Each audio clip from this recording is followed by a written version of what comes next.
ሰላም ጤና ይስጥልን የተከበራችሁ የአሚኮ ወቅታዊ ተከታታዮቻችን እንደምን ሰነበታችሁ። አሚኮ ወቅታዊ ዝግጅታችን ተጀምሯል። የዘንድሮው የክረምት በጎ ፈቃድ አገልግሎት ከሐምሌ 1 እስከ መስከረም 20 2019 ዓ.ም ድረስ ተጠናክሮ ይቀጥላል። ከሰሞኑም የአማራ ክልል እንደ ክልል ማስጀመሪያ መርሃ ግብር አካሂዶ ነበር።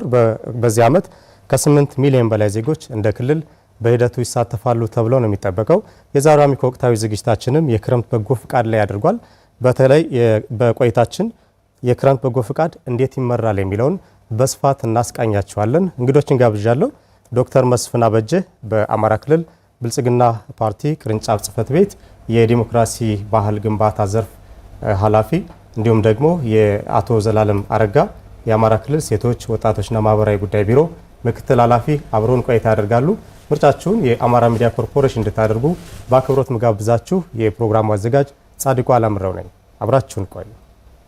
ዶክተር አቶ ዘላለም አክብራችሁን እዚህ ድረስ ስለመጣችሁ እጅግ አመሰግናለሁ። አመሰግናለሁ። በመግቢያ እንዳስተዋወቅኩት የክረምት በጎ ፈቃድ አገልግሎት የዛሬው የወቅታዊ ዝግጅታችን ትኩረት ነውና በአማራ ክልል ባለፉት ዓመታት በተለይ የተከናወኑ የክረምት በጎ ፈቃድ ስራዎች ምን ያህል ውጤታማ ነበሩ ከሚለው ውይይታችን ጀምር። ዶክተር በጣም አመሰግናለሁ። እንግዲህ የበጎ ፈቃድ ማህበራዊ አገልግሎት አሁን ባለንበት ወቅት በዓለም ደረጃ ከፍተኛ የሆነ ትኩረት ያገኘ ስራ ሆኗል። ይሄም ዜጎች፣ ግለሰቦች፣ ቡድኖች ወይም ማህበራት በመልካም ፈቃድ ነፃ ጊዜያቸው የሚያሳልፉበት ብቻ ሳይሆን አንድ የልማት የዲቨሎፕመንት ስትራቴጂክ ቱል ሆኖ እያገለገለ የመጣ ፕሮግራም ነው። በዚህ መሰረት መንግስታችን ይህንን የፕሮግራም ሀሳብ በዘላቂነት ተቋማዊ ምላሽ እንዲያገኝ በሚያደርግ አግባብ ስራዎች እየተሰሩ ያሉበት ሁኔታ ላይ ነው የምንገኘው። የበጎ ፈቃድ ማህበራዊ አገልግሎት እንግዲህ የዩናይትድ ኔሽን ትንታኔ እንደሚያስረዳው ለዘላቂ ልማት መሰረታዊ የሆነ ዋነኛ ሞተር ሆኖ እያገለገለ ያለ ነው በዓለም ደረጃ። በዓለም ላይም ከፍተኛ ትኩረት ማግኘቱ ብቻ ሳይሆን በዓለም የጂዲፒ ድርሻውም ወደ 2.4% ድርሻ ያለው ስራ ነው። ይሄ ስራ ይሄ ብቻ ሳይሆን እንደ ዓለም ወደ 2.1 ቢሊዮን የሚሆኑ ዜጎች በበጎ ፈቃድ የሚሳተፉበት ሁኔታ አለ። ይሄ ማለት በአጠቃላይ በዓለም ከሚሰራው ጉልበት ውስጥ ወደ 34.5% የሚሆን ዜጎች በበጎ ፈቃድ እየተሳተፉ የመጡበት ሁኔታ ላይ ደርሰናል። ስለዚህ የበጎ ፈቃድ ማህበራዊ አገልግሎት ነፃ ጊዜያችን የምንሰጥበት ብቻ ሳይሆን ለኢኮኖሚያችን ከፍተኛ አስተዋጽኦ የሚያበረክት ያደጉ የሰለጠኑ የበለጸጉ የምንላቸው ሀገሮችም ጭምር ከፍተኛ የሆነ ትኩረት ሰጥተው እየመሩት ያለ ስራ ነው። በሀገራችን ኢትዮጵያም ይሄ ስራ በትኩረት ተይዞ የፖሊሲ የፕሮግራም ሀሳብ ሆኖ ስራዎች እየተመሩ ያሉበት ሁኔታ አለ። በእኛ ክልል ሁኔታም ባለፈው ዓመት ብቻ ሳይሆን ከዛም በፊት በጣም በርካታ የበጎ ፈቃድ ማህበራዊ አገልግሎት ስራዎች እየተሰሩ መጥተዋል። ሁለት መሰረታዊ ነገሮችን ብቻ ማንሳት ይቻላል። ባለፈው ዓመት ከተገኘው ስኬት ማለት ነው። የመጀመሪያው ማህበራዊ ትስስርን ማጠናከር የቻለበት ሁኔታ ተፈጥሯል የበጎ ፈቃድ ማህበራዊ አገልግሎት። በሁለተኛ ደረጃ ደግሞ የኢኮኖሚ ልማት ጉድለቶችን የማህበራዊ ልማት ጉድለቶችን እየሞላ የመጣበት ሁኔታ አለ። በተለያዩ ዘርፎች በአረንጓዴ አሻራ ልማት፣ በኢኮኖሚ ዘርፍም በእርሻ ስራ እንቅስቃሴዎች፣ በመማር ማስተማር እና በሌሎችም ዘርፎች ሰፋፊ ስራዎች እየተሰሩ የመጡበት ሁኔታ አለ እና እንደ ክልል ሰፊ የሆነ የልማት ጉድለታችን እየሞላ ነው በአንድ በኩል። በሌላ መልኩ ደግሞ የህብረተሰቡ ትስስር እያጠናከረ የመጣ የሶሻል ኮንትራክቱን እያጠናከረ የመጣ ትልቅ ስራ ተደርጎ እየተወሰደ ነው። በዘመቻ መስራት ከተጀመረባቸው ያለፉት 4 ዓመታት የበጎ ፈቃድ ስራዎች ምን ያህል ውጤታማ ነበሩ? አቶ ዘላለም ማህበራዊና ሰብአዊ ድጋፍ አኳያ እሱ ጋር ጎላ ብሎ የሚነሳው የአቅመ ደካማ ቤቶችን በማደስና በመጠገን ረገድ እውነት ለመነጋገር በጣም ውጤታማ ነበርን ብሎ መውሰድ ይቻላል። አንደኛው እሱ ነው። ሁለተኛው ነገር ደግሞ አረንጓዴ አሻራ ላይ የተሰራው ስራ በጣም ጥሩ ነው የነበረው። ባለፈው ዓመት ወስደን ስንመዝነው የተሻለ ስራ የሰራንበት ወቅት ነው የነበረውና አረንጓዴ አሻራ ላይ በተገቢው መንገድ ውጤታማ ሆነናል ብለን ነው የገመገምነው። ሶስተኛው ከጤና ተግባራት አኳያ ነው። ጤና ላይ ወስደን ብንመለከት በተለይ የጤናና ደህንነት አገልግሎት፣ ደም ልገሳ እና የነጻ ሕክምና አገልግሎት ስራዎች ላይ የተሻለ ስራ ተሰርቶ ውጤታማ ነን በሚል ነው የገመገምነው። በአራተኛ ደረጃ ማንሳት የምፈልገው ነገር የትምህርትና የአቅም ግንባታ ስራዎችን በሚመለከት በተለይ የክረምት ማጠናከሪያ ትምህርት በመስጠት ረገድ የተሻለ እንቅስቃሴ ነው የነበረው። እሱ ላይም ወስደን ስናየው የተሻለ ስራ እንደሰራንና በውጤታማነት መገምገም የቻልንበት ሁኔታ አለ። አጠቃላይ ከኢኮኖሚ አኳያ ወስደን ስንመለከት ማህበራዊና ኢኮኖሚው ፋይዳ በጣም የጎላ ነው ብሎ መውሰድ ይቻላል። ከኢኮኖሚ አኳያ እንግዲህ ወደ 26 ቢሊዮን በብር ሲገመት ከመንግስትና ማህበረሰብ ወጪ ማዳን ችለናል ብለን ነው በዛ ደረጃ የገመገም ነው። እንግዲህ ይሄ ጉዳይ ከገንዘብ ቆጣቢነቱ ባሻገር አንድ ሶስት ነገሮችን አንስቼ በዚህ ጉዳይ ላይ ማጠቃለል ይችላል ብዬ አስባለሁ። የመጀመሪያው ነገር ማህበረሰቡ እርስ በርስ የመረዳዳት ሁኔታ የፈጠረበት ሁኔታ አለ። ሁለተኛው ነገር ደግሞ የወጣቶች የሀገር ፍቅር ስሜት እንዲዳብር ያደረገበት ሁኔታ ነው ያለ። በሶስተኛ ደረጃ ማነሳው የበጎነት ሴት እንዲጎለብት ከፍተኛ አስተዋጽኦ አድርጓል ብሎ ማደማደም ይቻላል። ባለፉት ዓመታት የክረምት በጎ ፈቃድ አገልግሎቶች ሲከናወኑ በተለይ የተወሰዱ ልምዶች እና ተሞክሮዎችን እንዴት መግለጽ እንችላለን ዶክተር? እንግዲህ በጎ ፈቃድ ማህበራዊ አገልግሎት ከስሙም ለማየት እንደሞከር ነው ተቋም የሚሻገር ስራ ነው። በአንድ ተቋም ተጀምሮ የሚጠናቀቅ አይደለም። ስለሆነም ባለፉት ዓመታት ከሰራነው የበጎ ፈቃድ ማህበራዊ አገልግሎት የመጀመሪያው እንደ ተሞክሮ የምንወስደው የተቀናጀ አመራር መስጠት የመቻላችንን ያረጋገጥንበት ነው። ይሄ ማለት የበጎ ፈቃድ ማህበራዊ አገልግሎት ጊዜያዊ ስራ ሳይሆን ዘላቂ ስራ ነው።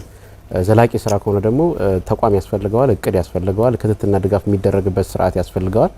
ከዚህ አንጻር ቅንጅታዊ አመራርን ማረጋገጥ ችለናል። በጣም በርካታ ተቋማት በበጎ ፈቃድ ማህበራዊ አገልግሎት ስራዎች ላይ ይሳተፋሉ። እነዚህን ተቋማት ቅንጅታቸው እንዲጠናከር የሀሳብ መጋራት፣ የሪሶርስ መጋራት እንዲሁም ደግሞ ስራዎች ጊዜ ተሻጋሪ የሆኑ ተግባራት ለምሳሌ በበጎ ፈቃድ ማህበራዊ አገልግሎት በክረምት የተሰሩ ስራዎች ወደ በጋ የሚሻገሩ ስራዎች አሉ። እነዚህንም በተጠናከረ መልኩ ለመስራት የሚያስችል የተቀናጀ አመራር ማረጋገጥ የተቻለበት ሁኔታ አንደኛው እንደ ጥሩ ልምድ የሚወሰድ ነው። ሁለተኛው የማህበረሰብን የባለቤትነት ስሜት የኮሚኒቲ ኦነርሺፕ ማረጋገጥ የቻልንበት ሁኔታ አለ። ይሄ ስራ በወሳኝነት እንደ ዓላማ አድርገን የወሰድ ነው ሁሉንም አቅሞች ማስተባበር ነው። ሁሉንም አቅሞች ስንል ሰብአዊ፣ ቁሳዊ አቅሞችን በሙሉ እንዲሁም ደግሞ በህብረተሰብ ክፍል ደረጃ በአንድ የህብረተሰብ ክፍል ደረጃ እንትን ያለ የታጠረ አይደለም። ሁሉንም የህብረተሰብ ወጣቶች፣ ሴቶች፣ ምሁራን ሁሉም የህብረተሰብ ክፍል የሚሳተፍበት ነው። ስለዚህ ኮሚኒቲው ኦን እንዲያደርገው ለማድረግ እና ባህልን እንዲቀጥል ለማድረግ የሚያስችሉ ስራዎች ተሰርተዋል። አሁን ሁላችንም እንደምንታዘበው እንደምናየው ክረምት በሚመጣበት ጊዜ መንግስት እቅድ ከማቀዱ በፊት ፓርቲ እቅድ ከማቀዱ በፊት ብዙ የህብረተሰብ ክፍል ወደ በጎ ፈቃድ ማህበራዊ አገልግሎት እየመጣ ያለበት ሁኔታ አለ በበጋም በክረምትም። ስለዚህ እንደ ተሞክሮ አንደኛው የምንወስደው የሁለተኛው የምንወስደው የማህበረሰብ ባለቤትነትን ማረጋገጥ እየቻልን የመጣንበት ሁኔታ አለ። ስለዚህ እነዚህን ወስደን ስንመለከት ትልቅ ተሞክሮ ተደርገው ለሌሎች ስራዎችም እንደ ትልቅ እርሻ ሆነው ሊያገለግሉ የሚችሉ ስኬቶችን ማረጋገጥ ችለናል ባለፉት አመታት ለማለት ነው። አመሰግናለሁ።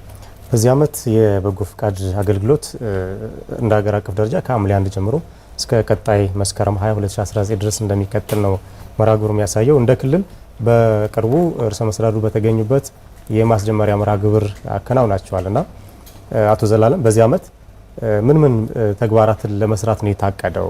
ተሳታፊዎቹ እነማን ናቸው? በዋናነት ደግሞ እነዚህን ተግባራት እናከናውናለን ተብሎ የተቀመጡ ግቦችስ እንዴት የሚገለጹ ናቸው?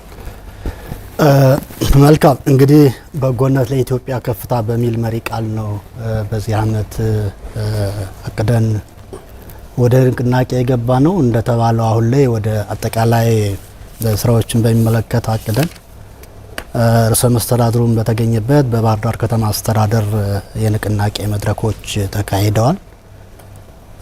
ስለዚህ ይሄን ወስደን ስንመለከት ምናልባት አችፍ እናደርጋለን ብለን ያሰብናቸው ወደ 5 ግቦች ይኖሩናል። የመጀመሪያው ነገር አሳታፊነት ነው፣ ማሳተፍ ነው።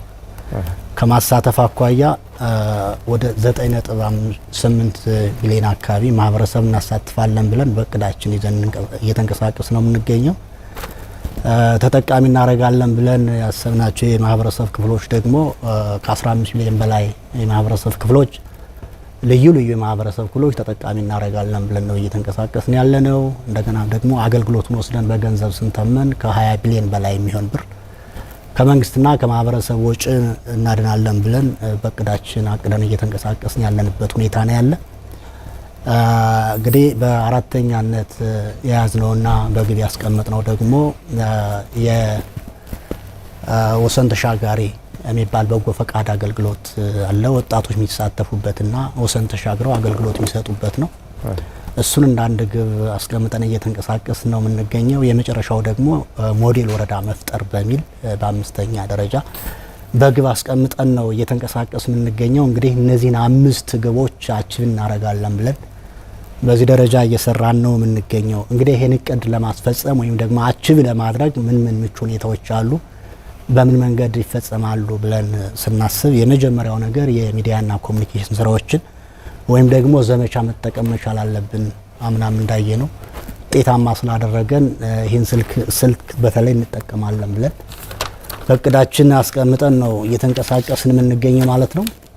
ሌላውና ሁለተኛው ነገር በክልል ደረጃ ያለውን ውጤታማነት ከማሳደግ ባለፈ ቅድም እንዳልነው አገልግሎት ሰጪ ወይም ደግሞ የበጎ ፈቃድ አገልግሎት ሰጪ ወጣቶችን ወሰን ተሻጋሪ በማድረግ ስራ እንዲሰሩ በዛ መንገድ እናሳካለን ብለን ነው በሁለተኛ ደረጃ ያስቀምጥ ነው። በሶስተኛ ደረጃ ደግሞ የማህበረሰብ አቀፍ ተሳትፎን ማጎልበት መቻል አለብን። ማህበረሰቡን ማሳተፍ፣ ማህበረሰቡን በንቅናቄ ስራዎችን እንዲሰራ የማሳተፍ ስራ እንሰራለን ብለን በዚህ ደረጃ እቅዳችን አቅደን እየተንቀሳቀስ ነው የምንገኘው ባጭሩ። አሁን አቶ ዘላለም ያነሱልኝ ግቦች አሉና እነዚህ ግቦች ቢተገበሩ እንደ ክልልም እንደ ሀገር ምን ለውጥ ያመጣሉ ተብሎ ታስበው ነው የተመረጡት የሚለውን ቢጨምሩ። እሺ፣ በጣም አመሰግናለሁ። እነዚህ በአላማ ደረጃ እንደ አላማ ነው ያለው። ሁሉንም አቅሞች በማስተባበር እና በማሳተፍ በማቀናጀት የበጎ ፍቃድ ማህበራዊ አገልግሎትን ባህል የማድረግ አላማ ነው ያለው። እነዚህን አላማዎች ለማሳካት ቅድም የተገለጹት 5 ዋና ዋና ግቦች ተቀምጠዋል። ግቦቹን ለማሳካት ደግሞ 17 ዋና ዋና ተግባራት ተካተውበታል። በዚህ መሰረት እነዚህ ግቦች በሚሳኩበት ጊዜ ምንድነው ሊፈጠር የሚችለው የሚለው የመጀመሪያው የማህበራዊ ካፒታልን ማሳደግ ነው። ማህበራዊ ካፒታልን ማሳደግ ማለት በሁሉም ማህበረሰብ መካከል መተማመን የሚፈጥር አንዱ ለአንዱ የሚተጋገዝበት የቆየ ያደረ እሴት ባህላችንን መልሰን የምንገነባበትን እድል ይፈጥራል። ትስስርና ማህበራዊ ደህንነትን ለማጠናከር በተለይ ከክልላችን አሁን ካለው ወቅታዊ ሁኔታ አንጻር ይሄ የበጎ ፍቃድ ማህበራዊ አገልግሎት ሶሻል ካፒታላችንን በእጅጉ የምናሳድግበት የህብረተሰብ ትስስር ከአካባቢ ከቀበሌ ቀበሌ ከወረዳ ወረዳ ከዞን ዞን እንዲሁም ደግሞ በወሰን ተሻጋሪዎች ደግሞ ከክልል ክልል በሀገር ደረጃ ለሀገር መንግስት ግንባታ መሰረት የሚጥል የሀሳብ መጋራት የድርጊት መጋራት የምንፈጥርበት ነው። ስለሆነም እነዚህ ግቦች ቢሳኩ የመጀመሪያው ማህበራዊ ካፒታልን ከማሳደግ አንጻር የህብረተሰብ ትስስርን ከማሳደግ አንጻር ትልቅ የሆነ ፋይዳ ያለው ስራ ነው። ስለዚህ በጎ ፍቃድ በአጠቃላይ በመዋቅር ደረጃ ያለን ትስስር ሊያጠናክር የሚችል ተግባር ተደርጎ የሚወሰድ ነው። በሁለተኛ ደረጃ ደግሞ ከኢኮኖሚ አንጻርም በተመሳሳይ የኢኮኖሚ አቅምን በማሳደግ ወጪን በመቀነስ በኩል ትልቅ አስተዋጽኦ ያበረክታል የበጎ ፍቃድ ማህበራዊ አገልግሎት። ቅድም እንዳልኩት በበጎ ፍቃድ ከመሰራቱ ባለፈ አንድ የስትራቴጂክ ዲቨሎፕመንት ጎል ተደርጎ ሊወሰድ የሚችል ስራ ነው። ስለዚህ ይሄ እንደ አንድ መሳሪያ ተደርጎ ወጣቶች በሙያቸው በጉልበታቸው፣ ምሁራን በሙያቸው በጉልበታቸው በጊዜያቸው የሚሰጡት አገልግሎት በገንዘብ ሲተመን በጣም ከፍተኛ የሆነ ድርሻ ትርጉም ያለው የመንግስትን ወጪ የሚቆጥብ የህብረተሰብን ወጪ የሚቆጥብ በመሆኑ ምክንያት ኢኮኖሚያዊ ፋይዳው በተመሳሳይ በሁለተኛ ደረጃ በጣም ከፍ ያለ ተደርጎ ሊወሰድ የሚችል ነው። ይሄ የኢኮኖሚ ፋይዳ በወሳኝነት ዘላቂ ልማትን ከማረጋገጥ አንጻር በጣም ከፍተኛ አስተዋጽኦ ያበረክታል። በተለይ እያንዳንዱ የህብረተሰብ ክፍል መድረስ ያለበትን አካል በመድረስ በተለይ በድህነት ውስጥ የሚገኙ የህብረተሰብ ክፍሎች ቅድም እንዳልነው የመኖሪያ ቦታቸው የተመቸ እንዲሆን የማድረግ የእርሻ ስራ እንቅስቃሴያቸው የተሳለጠ እንዲሆን የማድረግ ዘላቂ የሆነ የግሪን ኢኮኖሚ ግንባታችንን ሊያግዙ የሚችሉ የአረንጓዴ አሻራ ስራዎቻችን በአጠቃላይ ለዘላቂ ልማት የሚኖረው አስተዋጽኦ ከኢኮኖሚ አንጻር እጅግ በጣም ከፍተኛ ነው። በማህበራዊ ልማትን በተመሳሳይ የትምህርት ቤት ግንባታዎች፣ የትምህርት ቤት ማስዋብ ስራዎች፣ የተማሪዎች ማጠናከሪያ፣ የጎልማሶች ትምህርት እነዚህ በማህበራዊ ልማት ዘርፍ ያሉብንን ጉድለቶች በወጪ በሀብት ካፒታል ተመድበው ሊሰሩ የሚችሉ ስራዎችን በበጎ ፍቃድ ማህበራዊ አገልግሎት በጎ ፍቃደኛ በሆኑ የህብረተሰብ ክፍሎች እየተሰራ በሚሄድበት ጊዜ የሚኖረው አስተዋጽኦ እጅግ በጣም ከፍተኛ ነው። በአጠቃላይ ደግሞ ከግሪን ኢኮኖሚ አንጻር ስነ ምህዳርን ለመጠበቅ የአካባቢ ጥበቃ አንዱ ከ17ቱ የበጎ ፍቃድ ተግባራት ውስጥ አንደኛው ተግባር ነው። ስለዚህ በዚህ ተግባር ውስጥም የበጎ ፍቃድ ስራ የሚያበረክተው አስተዋጽኦ እጅግ በጣም ከፍተኛ ነው ለመውሰድ ይቻላል። በአጠቃላይ ደግሞ የዜጎችን ስብዕናና የአመራርና ህዝብ ትስስሩን ከማጠናከር አንጻር የሚኖረው ድርሻ እና ሚና በጣም ከፍተኛ ነው ማለት ነው። ስለሆነም ከላይ በቁጥር የተገለጹት ግቦችና ተግባራት በሚተገበሩበት ጊዜ ማህበራዊ ካፒታልን በማሳደግ ኢኮኖሚያዊ ጥቅሙን በማሳደግ እና ዘላቂ ግቦችን ከማሳካት አንጻር የሚኖረው ሚና እጅግ በጣም የጎላ ነው። ስለሆነም አመራሩን በየደረጃው የሚገኘው የህብረተሰብ ክፍል ይህንን ዓላማና ግብ ሊያሳካ የሚችል ትጋት፣ ቁርጠኝነትና ተሳትፎ መረጋገጥ ይጠበቅበታል ማለት ነው። የክረምት በጎ ፈቃድ አገልግሎት ወደ 17 የሚደርሱ ተግባራትን ያካተተ በሚሊዮኖች የሚሳተፉበት ነው እንዳነሳችሁልኝና እነዚህ ተግባራት ሰፊ ከመሆናቸውም አንጻር በሂደቱ የሚሳተፉ አካላት ብዙ ከመሆናቸው አንጻር የአንዱ ባለድርሻ አካል አንዱ ኃላፊነት የተሰጠው የእናንተ ቢሮ ነው። አቶ ዘላለም እንዴት ነው ከባለድርሻ አካላት ጋር በድጋፍ በማድረግ በምን መንገድ ነው ለመምራት ያሰባችሁት? መልካም ባለድርሻ አካላት ለዚህ ስራ እጅግ በጣም ወሳኝ ናቸው። ስለዚህ እነዚህን ማስተሳሰር፣ እነዚህን ማቀናጀት፣ እነዚህን በአግባቡ መምራት፣ እነዚህን አድሬስ ማድረግ በጣም አስፈላጊ ይሆናል ማለት ነው። ከዚህ አኳያ እኛ የጋራ እቅድ እና ግልጽ የሆነ የተቀመጠ የስራ ኃላፊነት ክፍፍል አድርገናል። የመጀመሪያው ነገር ስልታዊና ተከታታይነት ያለው የሱፐርቪዥን የማካሄድ ስራ ጨምረን በዛ መንገድ አብረን የምንሰራው ነው የሚሆነው። ሁለተኛው ነገር ተግባራዊና አፋጣኝ ድጋፎችን በዛ መንገድ የመደጋገብ ስራ አብረን እንሰራለን። ድጋፍ ሲባል በኢኮኖሚ አኳያ ሊሆን ይችላል። በማንኛውም እንቅስቃሴ ድጋፎችን እያደረግን እየተጋገዝን በጋራ ተባብረን የምንሰራው ነው የሚሆነው። ሌላው የተቀናጀ ሚዲያና የኮሚኒኬሽን ስራ መስራት መቻል አለብን። እሱንም በእቅዳችን አካተን እየተንቀሳቀስ ነው የምንገኘው። ባለድርሻ አካላትም ይህንን ጨምረው የምንታገዝና በተለይ ወደ ስራ የገቡበት ሁኔታ እንዳለ መግለጽ እፈልጋለሁ። ሌላው ችግር ፈቺ የሆነ ድጋፍ እንዲደረግ ይፈልጋል። በተለይ ይህን ስራ በአግባቡ ለማከናወን ድጋፎች አስፈላጊ ናቸውና እንዲሁ ድጋፍ ብቻ ሳይሆን ችግር ፈቺ የሆነ ድጋፍ ማድረግ አስፈላጊ ነው። እሱን እንደ አንድ ጥሩ ነገር ምን ወስደው ነው የሚሆነው። በመጨረሻ እነዚህን አካላት ደግሞ ካሰራን አይቀር ማመስገን አስፈላጊ ነው። እውቅና መስጠት በጣም አስፈላጊ ነው። ስለዚህ እናመሰግናቸዋለን፣ እውቅና እንሰጣቸዋለን ማለት ነው። እዚህ ማጠቃለያ የግምገማ ስርዓት ሁሉ ይኖረናል። ለውጤት ተኮር ግምገማ እናደርጋለን። የእውቅና እና ሌሎች መድረኮችን እየፈጠር በጋራ ተባብረን በጋራ ምንመራው ነው የሚሆነው። እንግዲህ ከዚህ አኳያ ወስደን ስንመለከት ሁለት አይነት ኮሚቴዎች አሉ አሁን ላይ ያቋቋምናቸው። የመጀመሪያው አብይ ኮሚቴ የሚባለው ነው። ሁለተኛው ደግሞ ቴክኒክ ኮሚቴ የሚባል አለ። ስለዚህ ይሄ ኮሚቴ ከክልል ጀምሮ እስከ ቀበሌ ድረስ የተቀናጀ ነው። ይህ ኮሚቴ ክልል ላይ ያለ እስከ ቀበሌ ድረስ ስንወርድ ተቀናጅቶ ነው የሚመራው። አብይ ኮሚቴው ራሱን የቻለ ተግባርና ኃላፊነት አለው። ቴክኒክ ኮሚቴው ደግሞ ራሱን የቻለ ኃላፊነት አለው። ስለዚህ ይሄ አብይ ኮሚቴ የሚባለው በየሳምንቱ እየተገናኘ ተግባራት እየቀረቡለት እየገመገመ የሚመራ ነው የሚሆነው። ቴክኒክ ኮሚቴው ደግሞ አሁን ላይ የተግባባንበትና የጋራ ያደረግነው በየ3 ቀኑ እየተገናኘን እየገመገምን እንድንመራ ነው። ስለዚህም በተመለከተ ጥብቅ ዳይሬክሽን ጥብቅ ስምሪት ተሰጥቶ በፓርቲ በኩልም በመንግስት በኩልም ተቀናጅቶ እየተፈጸመ ያለበት ሁኔታ ነው ያለና ከዚህ አኳያ ቅንጅቱ ምናልባት ውጤታማ እንዲሆን ክትትልና ድጋፍ ማድረግ ማለት እንግዲህ በጎ ፈቃደኞችን ሜዳ ላይ ብቻቸውን አለመተው ማለት ነው። መተባበር ማለት ነው። መቀናጀት ማለት ነው። አብሮ መስራት፣ አብሮ መደገፍ ማለት ነው። ስለዚህ እንዲህ አይነት ኮሚቴዎች አሉ። ስለዚህ በኮሚቴው አማካይነት ደግሞ አድሬስ ይደረጋሉ፣ ይደገፋሉ ማለት ነው። ስለዚህ አጋር አካላት የሀብት፣ የእውቀት፣ የክትትልና የሞራል ጋሻ በመሆን ከጎናቸው ሊቆሙ ይገባል ማለት ነው።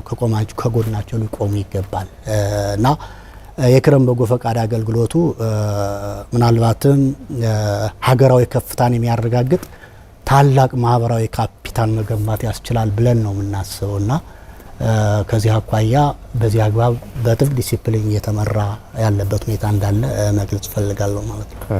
የክረምት በጎ ፈቃድ እቅዱ የክልል ብቻ አይደለም። ከፌዴራል መንግስት ጋር በተናበበ መንገድ እስከ ክልሎች ድረስ የሚከናወን ተግባር ነውና ዶክተር በተለይ ያደረጋችሁት ቅድመ ዝግጅት ፕሮግራሞቹን በመንገድ ለመምራት አስባችኋል የሚለው ላይ ሀሳባችሁ ናቸው? በጣም አመሰግናለሁ። እንግዲህ እንደተባለው የበጎ ፈቃድ ማህበራዊ አገልግሎት እቅዳችን የታቀደው ከፌዴራል ተቋማት ጋር አላይን ባደረገ መልኩ ነው። መሪ ቃላችንም ተመሳሳይ ነው። በጎነት ለኢትዮጵያ ከፍታ 5ኛ ዓመት የበጎ ፍቃድ ማህበራዊ አገልግሎት ነው። ስለዚህ ሀገራዊ አጀንዳ ነው። ሀገራዊ አጀንዳ መሆኑ ብቻ ሳይሆን የሚስራዎቹ የበጎ ፍቃድ ግቦች በአጠቃላይ እና ተግባራት ተሳኩ ማለት ለሀገረ መንግስት ግንባታ የሚኖረው አስተዋጽኦ ትልቅ መሆኑ ታሳቢ ተደርጎ እንደ ሀገር እየተመራ ያለበት ሁኔታ ነው ያለው። በእኛ ክልል ሁኔታ ካለፈው ዓመት ቀደም ብለን ነው አሁን የበጎ ፍቃድ ማህበራዊ አገልግሎቱን የጀመርነው። ይህን መጀመር ብቻ ሳይሆን የተደራጀ እቅድ መሪ እቅድ ራሱን የቻለ እቅድ ተዘጋጅቷል። በዚህ መሪ እቅድ ውስጥ ግቦች፣ ተግባራት፣ አላማ፣ ግብ፣ ተግባራትና የባለድርሻ አካላት ሚናም ጭምር በዝርዝር የተቀመጠበት ሁኔታ አለ።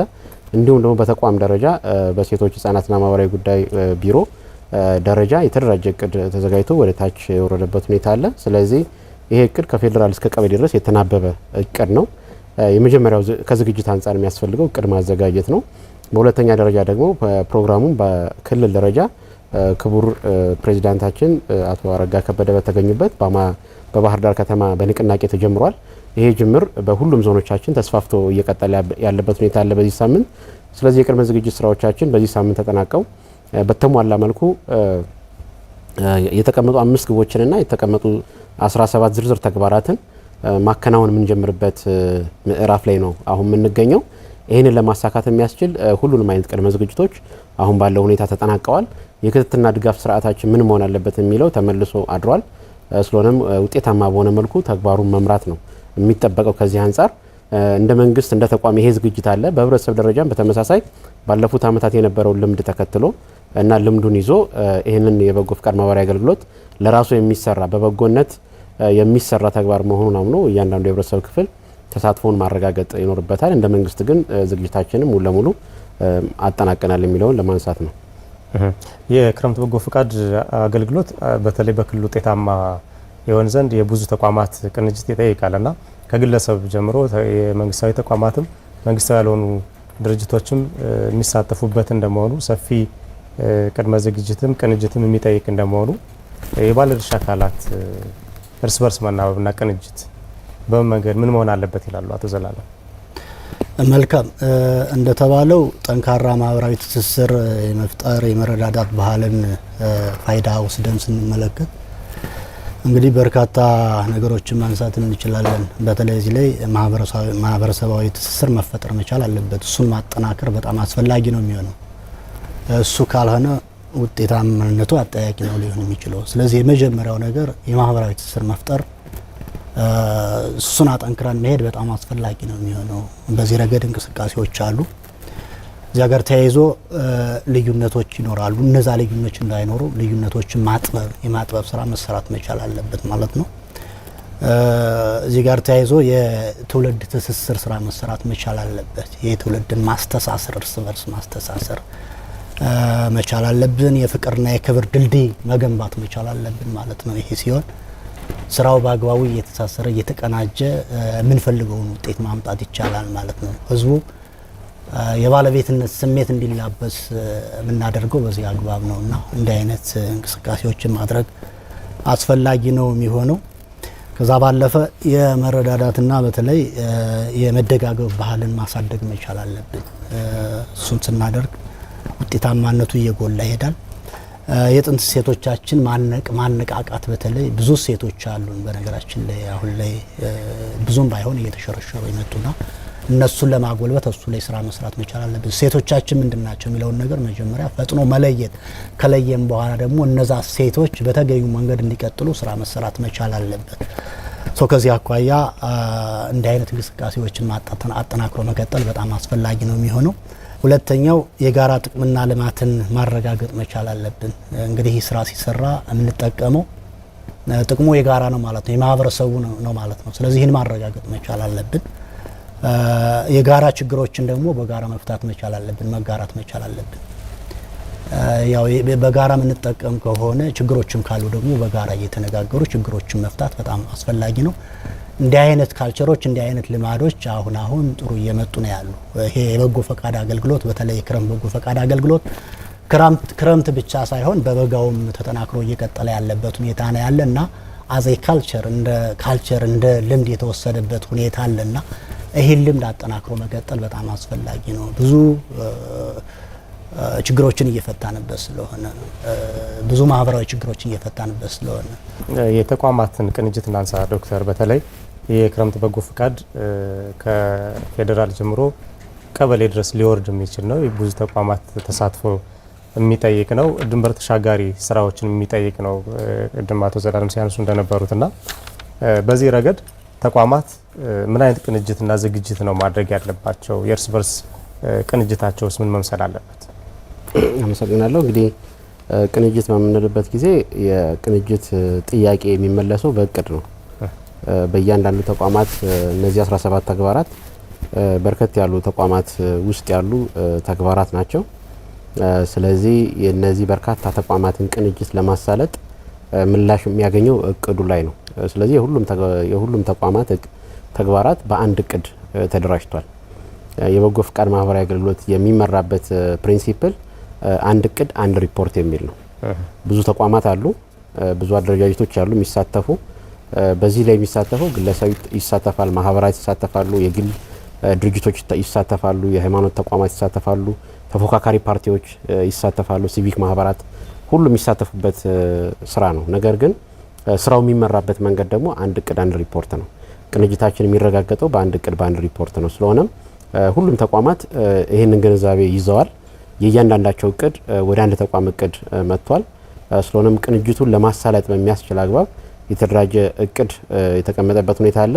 እቅዱ መቀመጥ ብቻ ሳይሆን ሁሉም ተቋማት ደግሞ ክትትልና ድጋፍ የሚያደርጉበት አሰራር ስርዓት ተቀምጧል። በምን አይነት መልኩ መቼ እነዚህ ስራዎች የተቀናጁ ስራዎች መቼ እንደሚገመገሙ ይታወቃል። የሱፐርቪዥን ስራዎች በእያንዳንዱ ክላስተር በእያንዳንዱ ቀጠና መቼ እንደሚካሄድ ይታወቃል። ስለሆነም ተግባራቱ ብዙ ናቸው፣ ግን እንደ አንድ ተቋም ሆነን የምንመራው ስራ መሆኑን በስነ ልቦናም ዝግጅት አለ፣ በድርጊትም በቅድ የተገለጸ ዝግጅት አድርገናል ማለት ነው። ስለሆነም ቅንጅቱም በተሳለጠ መልኩ ለመምራት የሚያስችል ያለፉ አመታት ተሞክሮዎችን በመውሰድ በዚህ አመት ላቅ ባለ መልኩ ተሳትፎውን ተጠቃሚነቱን እንዲሁም ደግሞ የመንግስትን ወጪ የህዝብን ወጪ ሊቆጥቡ የሚችሉ ስራዎችን ከመስራት አንጻር ላቅ ያለ ስራ ለመስራት የሚያስችል በቂ ቅንጅታዊ ዝግጅት ተረጋግጧል ማለት ይቻላል። ማህበራዊ ፋይዳው ማህበራዊ ትስስር በተለይ ጠንካራ ማህበራዊ ትስስር እንዲኖር በማድረግ በኩል በመረዳዳት ባህል እንዲዳብር በኩል በአንድ በኩል ደግሞ የባህል ልውውጥም ለማድረግ የሚያስችል እድል የሚሰጥ ነውና ፋይዳው እንዴት ነው የሚገልጹት ዶክተር? እንግዲህ የበጎ ፍቃድ ማህበራዊ አገልግሎት ፋይዳ ቅድም ለማንሳት እንደሞከርኩት ከአሁን በፊት በነበረው ጽንሰ ሀሳብ ብቻ ነፃ ጊዜና አገልግሎት መስጠት ብቻ ሳይሆን የኢኮኖሚያዊ ተጠቃሚነትን ሊያረጋግጡ የሚችሉ ማህበራዊ ችግሮችን ሊፈቱ የሚችሉ መሰረታዊ ቁም ነገሮች መሰረታዊ ተግባራት ተቆጥረው የሚፈጸሙበት ተግባር ሆኗል አሁን ባለንበት ሁኔታ።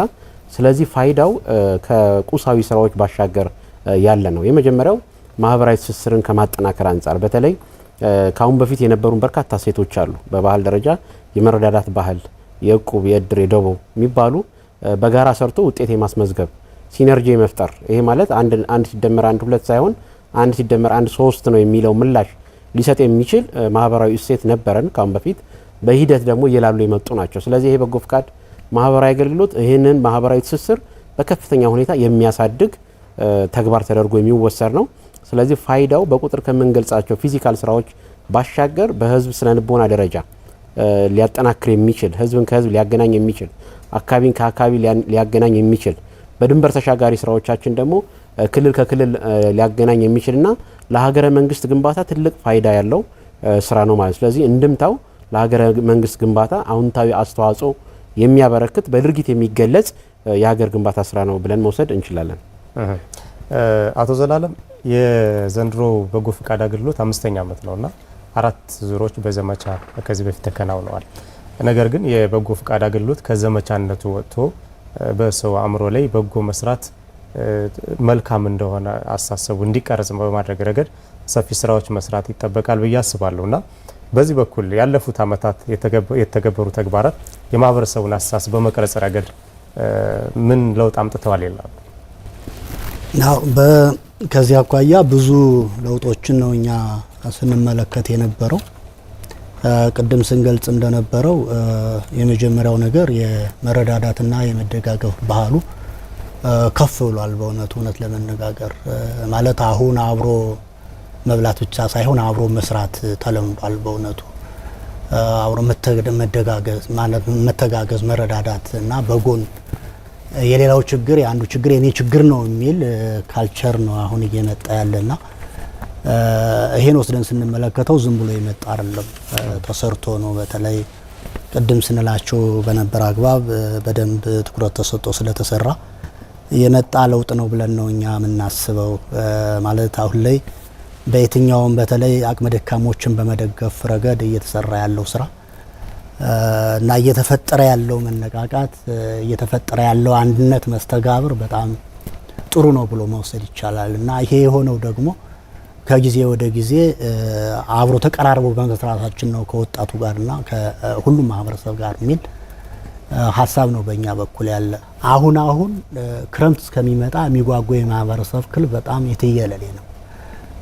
ቢኮዝ ለምዶታል፣ አውቆታል፣ ገብቶታል፣ ተረድቶታል እና ማህበረሰቡ አሁን ላይ እሰየው በቃ መቼ ነው ክረምት መጥቶ አብረን እንደዚህ ምን ሰራ የሚል በጉጉት ነው እየጠበቀ ያለና ጥቅሙንም ስላወቀው አሁን ላይ ማንኛውም ማህበረሰብ እየሄደ ቀበሌ ድረስ ወረዳ ድረስ የሚመዘገብበትና በዛ መንገድ እንቅስቃሴ ውስጥ ያለበት ሁኔታ እንዳለ ማረጋገጥ እየቻለን ያለነ። የበጎ ፍቃድ አገልግሎት እንደ ተቋም የአማራ ክልል ሴቶች ወጣቶችና ማህበራዊ ጉዳይ ቢሮ በኃላፊነት ቢመራውም ዶክተር እናንተም ደግሞ እንደ ክልል ያለውን ተግባር ትገመግማላችሁ፣ ትከታተላላችሁ፣ ትቆጣጠራላችሁና አጠቃላይ የክትትል ስርዓታችሁ ምንድን ነው የሚመስለው? ምን ውጤት ሳምጧል? ባለፉት አመታት የክትትል ስራው በእናንተ ተቋም እንዲመራ መደረጉ ያመጣው ለውጥ ምንድን ነው?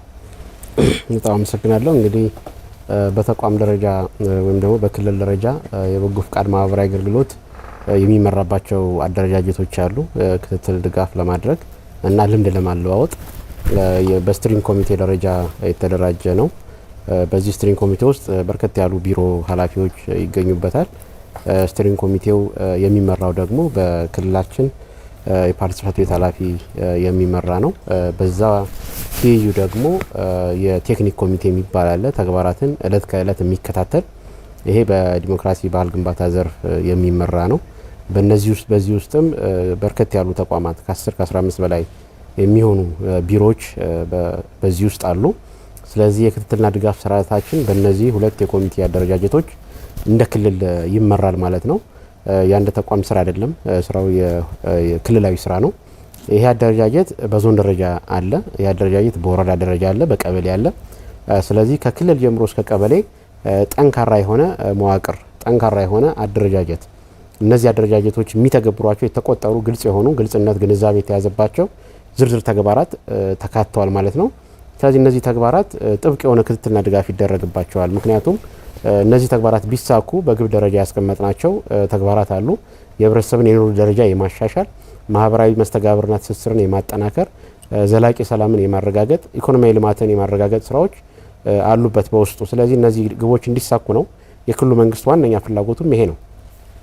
ስለሆነም ይህንን ፍላጎቱን ለማሳካት በሚያስችል አግባብ ጠንካራ አደረጃጀቶች ተፈጥረው ክትትልና ድጋፍ እየተደረገ ያለበት ሁኔታ አለ። ይሄ ብቻ ሳይሆን የሪፖርት ልውውጥ ብቻ ሳይሆን ደግሞ የመስክ ምልከታም ጭምር አለበት። በእያንዳንዱ አካባቢዎች ላይ የተሰሩ ስራዎች በምን አግባብ እንደተፈጸሙ ከአንዱ አካባቢ ወደ ሌላ አካባቢ የሚሄዱ ምርጥ ልምዶች፣ ተሞክሮዎችም ካሉ ለመቀመር የሚያስችል የሱፐርቪዥን ስራዎች በሁሉም ክላስተሮች የሚሰሩበት ሁኔታ አለ። ከቅድመ ዝግጅቱ ጀምሮ አሁንም በቅድመ ዝግጅቱ በቀጣዮቹ ሳምንታት ይሄ የሱፐርቪዥን ስራ ተጠናክሮ የሚቀጥልበት፣ መሬት ላይ ምን ሁኔታ አለ፣ የስራውን ትክክለኛነት፣ የስራውን ታማኝነት በትክክል ህብረተሰቡ እየተጠቀመበት ስለመሆኑ፣ በትክክል ህብረተሰቡ እየተሳተፈ ስለመሆኑ የሚያረጋግጡ የክትትልና ድጋፍ ስራዎች ከክልል ጀምሮ እስከ ቀበሌና መንደር ድረስ ለማካሄድ የሚያስችሉ አደረጃጀቶችና ተግባራት የተዋቀሩ ስለሆነ ግቦቹን ለማሳካት የሚያስችል ጥብቅ ክትትል፣ ቁጥጥር፣ ድጋፍ፣ ልምድ የማለዋወጥ ስራዎች ይካሄዳሉ ማለት ነው።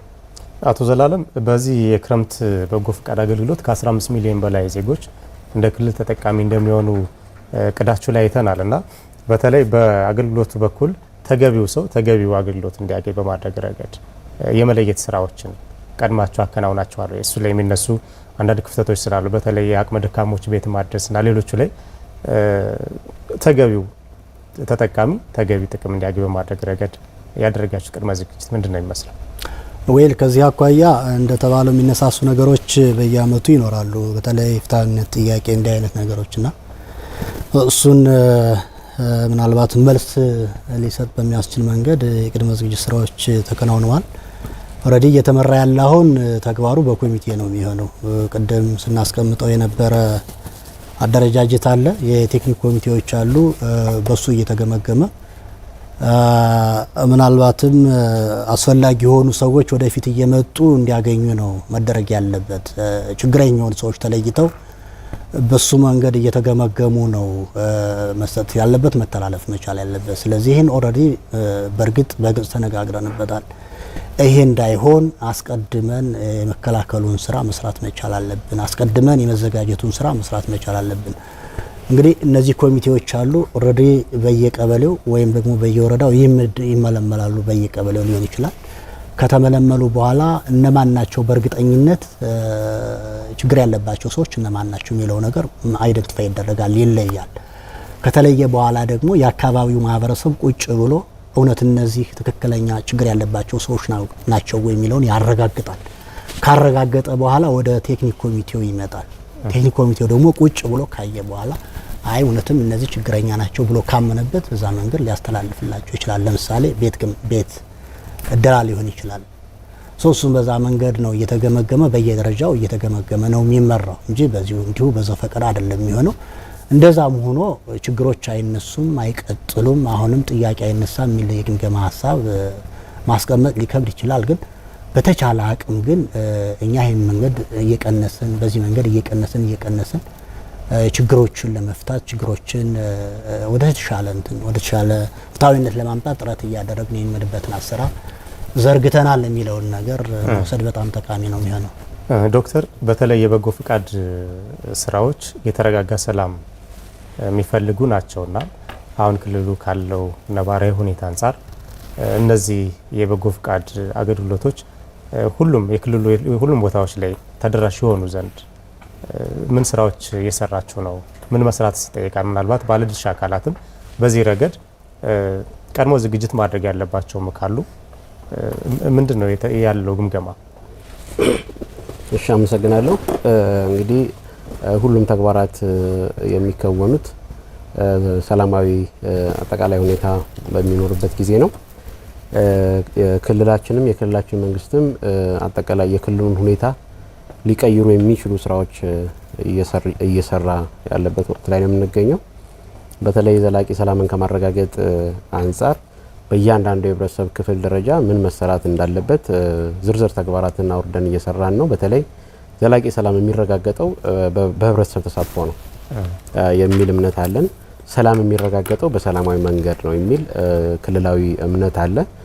ስለዚህ ሰላምን በሰላማዊ መንገድ ለማረጋገጥ ህብረተሰቡ ለሰላሙ ቅድሚያ መስጠት መቻል አለበት።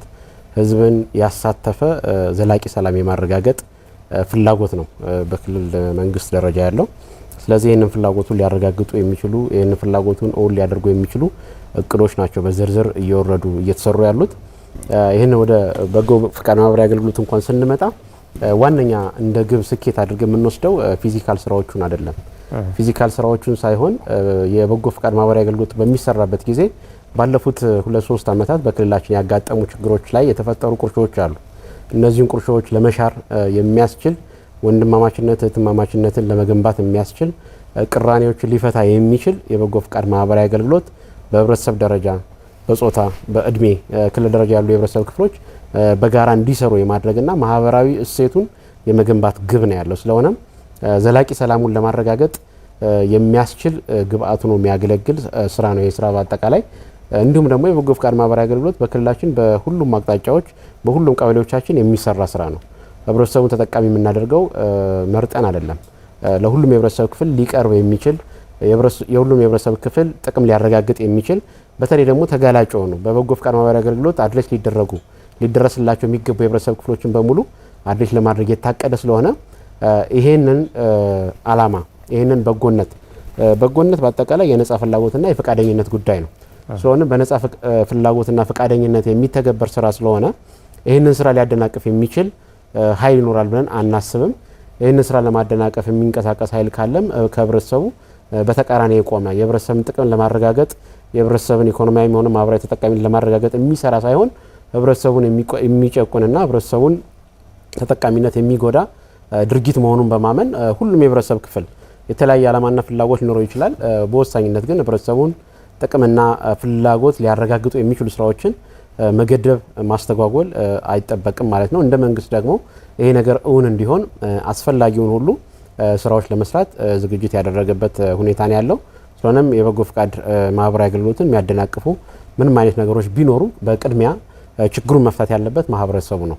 በእያንዳንዱ ቀበሌ በእያንዳንዱ መንደር ስራ ሊያደናቅፉ የሚችሉ ድርጊቶችና ምልክቶች ከታዩ ሊቆሙ የሚገባው ተው ሊባሉ የሚገባው በእናቶች ነው፣ በወጣቶች ነው፣ በአካባቢ ሽማግሌዎች ነው። በሁሉም የህብረተሰብ ክፍል ደረጃ ዘላቂ ሰላምን ለማረጋገጥ የሚያስችል ምላሽ ያስፈልጋል ማለት ነው እቅዱ እንዲሳካ። ስለሆነም ጉዳዩ ሊፈታ የሚችለው በህዝቡ ነው። ከዛ በተጨማሪ ደግሞ መንግስትም የራሱን ዝግጅት አድርጎ ድጋፍ የሚያደርግበት እቅዱ እንዲሳካ የሚሰራበት ሁኔታዎች አሉ ማለት ነው። በመጨረሻም በጎ ፈቃድ አገልግሎት የሚከናወኑ ተግባራት ከራስ አልፎ የሌሎችን ደስታ ለዛ ሲባል የሚተገበሩ እንደመሆናቸው የፍላጎት ስራዎች ናቸው። ውስጣዊ ደስታን የሚያስገኙ ተግባራት ናቸውና ሁሉም በዚህ እንዲሳተፍ አጫጭር መልእክቶችን አስተላልፋችሁልኝ ፕሮግራማችን ጨርሳለን። ከአቶ ዘላለም እንደተባለው በርካታ ስራዎች ናቸው ሲሰሩ የነበረው። ቅድም እንደገለጽ ነው በዚህ ክረምት ወራት እንግዲህ ወደ 17 የሚሆኑ የትኩረት መስኮች ናቸው ያሉ። እነሱን ተግባራት ደግሞ በተገቢው መንገድ ለመከወን ወይም ደግሞ ለመፈጸም ሁሉም በጋራ መረባረብ መቻል አለበት ብለን እናስባለን። ምናልባት እቅዱ ታቅዶ ፈጻሚ አካላት በዛ መንገድ ራሳቸውን ካላዘጋጁ እቅዱ እቅድ ሆኖ ነው የሚቀረው። እሱ እንዳይሆን ከወዲሁ ሁሉም ባለድርሻ አካላት ባለቤቱ እኔ ነኝ የሚለውን ነገር ወስደው መንቀሳቀስ መቻል አለባቸው። ይህን ጥሪ ማስተላለፍ እንፈልጋለን። ከዛ ባለፈ እንግዲህ ቅድም ስናነሳቸው የነበሩ ወደ 5 ግቦች አሉ። ይህን ግብ ስናስቀምጥ እኛ ተማምነን ያስቀመጥ ነው ማህበረሰቡን ነው። ማህበረሰቡ ይፈጽማቸዋል በሚል ነው ተማምነን ያስቀመጥ ነው። የመንግስትና ሌሎች ባለድርሻ አካላት እንደተጠበቀ ሆኖ ግን ትልቁ ባለቤት ህዝቡ ነው፣ ማህበረሰቡ ነው። ስለዚህ ማህበረሰቡ በስነ ልቦና መዘጋጀት መቻል አለበት። ይሄ ጉዳይ የኔ ነው፣ ይሄ ጉዳይ የሚጠቅመኝ እኔን ነው፣ እኔን እስከጠቀመኝ ድረስ ደግሞ አክቲቭሊ መሳተፍ አለብኝ በሚል በእምነት ይዞ መንቀሳቀስ መቻል አለበት ማለት ነው ማህበረሰቡ። እሱ ከሆነ ማይቻል ነገር የለም፣ ሁሉም ነገር ይቻላል። ስለዚህ ከዚህ በፊት እንዳየነው ማድረግ ይቻላል። ተናበን ስንሄድ ደግሞ ውጤት ማምጣት እየቻልን ነው ያለ ነው። ስለዚህ ተናቦ በጋራ መንቀሳቀስ ኢምፖርታንት በጣም ጠቃሚ ነው የሚሆነው ማለት ነው። እሱም በማድረግ ረገድ ከዚህ በፊት ሲደረግ የነበረውን እንቅስቃሴ አምና ላይ የነበረውን እንቅስቃሴ በዚህ አመትም ማህበረሰቡ ይደግመዋል ብለን እናስባለን። ስለዚህ ከዚህ አኳያ እኛ እንደ ቢሮ ወይም ደግሞ እንደ ሴቶች ወጣቶችና ማህበራዊ ጉዳይ ቢሮ በአግባቡ እቅዶችን ሰንደን አወርደናል። እቅዱ ግን ቅድም እንዳልኩ ተፈጻሚነት ሊኖረው የሚችለው ሁሉም ሲረባረብበት ነውና ማንኛውም ማህበረሰብ ክፍል ለዚህ በጎ አድራጎት ስራ ለዚህ ቀናይ ተግባር ከወዲሁ ራሱን አዘጋጅቶ መንቀሳቀስ አለበት የሚል መልእክት ለማስተላለፍ ፈልጋለሁ። ታንኪ አመሰግናለሁ። እኔ ዶክተር አጭር መልእክት። እሺ አመሰግናለሁ። እንግዲህ የበጎ ፍቃድ ማህበራዊ አገልግሎት ከጽንሰ ሀሳቡም ስንነሳ በዓለም ደረጃም በአህጉርም በእኛ ሀገርም ደረጃ መንግስት የህብረተሰብን ሙሉ ችግሮችን መንግስት የሚያቀዳቸው በጀትና ፍላጎት ወይም የካፒታል ፕሮጀክቶች ሊመለሱ አይችሉም። ስለሆነም በበጎ ፍቃድ ግለሰቦች፣ ማህበራት፣ ተቋማት፣ የግሉ ዘርፍ ሲቪክ ማህበራትና መሰል ድርጅቶች የመንግስትን ጉድለት ሞልተው የህብረተሰብን ተጠቃሚነት የማረጋገጥ አላማና ፍላጎት ያለው ነው። ባለፉት አመታትን በሰራነው ስራ እንግዲህ የማህበረሰባችን አስተሳሰብ ከጠባቂነት እኔ ምን ላድርግ ወደሚለው ሽግግር አድርጓል። በሙያውም በአገልግሎቱም በካፒታል ኢንቨስትመንትም ጭምር እኔ ምን ላድርግ ወደሚል አመለካከት ሽግግር አድርጓል። ይሄን ሽግግር ያደረገው በበጎ ፍቃድ ላይ በሰራነው ግንዛቤ የማስጨበጥ ስራ ነው። መንግስት ይስራልኝ ከሚለው እያደገ መጥቶ እኔ ምን ላድርግ ወደሚለው ሽግግር ማድረግ የጀመረበት ምዕራፍ ላይ ደርሰናል። ይሄ የህብረተሰቡ ንቃት የህብረተሰቡ የበጎ ፍቃድ አገልግሎት ላይ የመሰማራት የመሳተፍ ፍላጎቱ እያደገ ለመምጣቱ ዋነኛ ምሳሌ ተደርጎ የሚወሰድ ነው። በጎ ፍቃድ የፍላጎትና የፈቃደኝነት ጉዳይ ከሆነ ደግሞ በህብረተሰብ ደረጃ እነዚህ የታቀዱ እቅዶች የአካባቢን ችግር የግለሰብ የቤተሰብ ችግርን ይፈታሉ ብሎ አምኖ ለበጎ ፍቃዱ ቀጥተኛ ተሳታፊ መሆን መቻል አለበት። ተሳትፎውን ባለፉት ዓመታት እንዳረጋገጠ ሁሉ አሁንም የበጎ ፍቃድ ስራውን ከገንዘብ በላይ ከቁስ በላይ የህብረተሰብ ማህበራዊ ስነልቦና ሊገነባ ሊጠግን የሚችል የተሸረሸሩ ማህበራዊ እሴቶቻችንን ሊመልስልን የሚችል ትልቅ ቱል ወይም ደግሞ መሳሪያ ተደርጎ ተወስዶ የሚሰራበት ስለሆነ ህብረተሰቡ ለዚህ ስራ ቀናይ መሆን አለበት። ለዚህ ስራ የተደራጀ የነቃና የተደራጀ ተሳትፎ ማረጋገጥ ይኖርበታል። በመንግስት በኩልም ስራውን ለመምራት የሚያስችል በቂ ዝግጅት፣ አቅም፣ ቁርጠኝነትና ፍላጎት ያለው መሆኑን ማረጋገጥ እንፈልጋለን። በህብረተሰቡ ደረጃ ደግሞ ለዚህ ምላሽ የሚሆን ዝግጅት ሊኖር ይገባል ብለን እናስባለን። በጎነት ለኢትዮጵያ ከፍታ። እናመሰግናለን። ዶክተር መስፍን አበጀ በአማራ ክልል ብልጽግና ፓርቲ ቅርንጫፍ ጽህፈት ቤት የዲሞክራሲ ባህል ግንባታ ዘርፍ ኃላፊ፣ አቶ ዘላለም አረጋ በአማራ ክልል ሴቶች ወጣቶችና ማህበራዊ ጉዳይ ቢሮ ምክትል ኃላፊ፣ በነበረን ቆይታ ደስተኛ ነኝ። በአሚኮ ወቅታዊ ተከታታዮቻችን ስም እጅግ አመሰግናችኋለሁ። እናመሰግናለን። የተከበራችሁ የአሚኮ ወቅታዊ ተከታታዮቻችን የክረምት በጎ ፍቃድ አገልግሎት ላይ ትኩረቱን ያደረገው የዛሬው አሚኮ ወቅታዊ ዝግጅታችን በዚህ ተጠናቋል። ፕሮግራሙን ወደ እናንተ በማድረስ እኔ ጻድቁ አላምረው ከመላ የስቱዲዮና የካሜራ ባለሙያዎች ጋር ቆይታ አደረኩ። በሌላ ጊዜ በሌላ ርዕሰ ጉዳይ እንጠብቃችኋለን። ሰላም ቆዩ።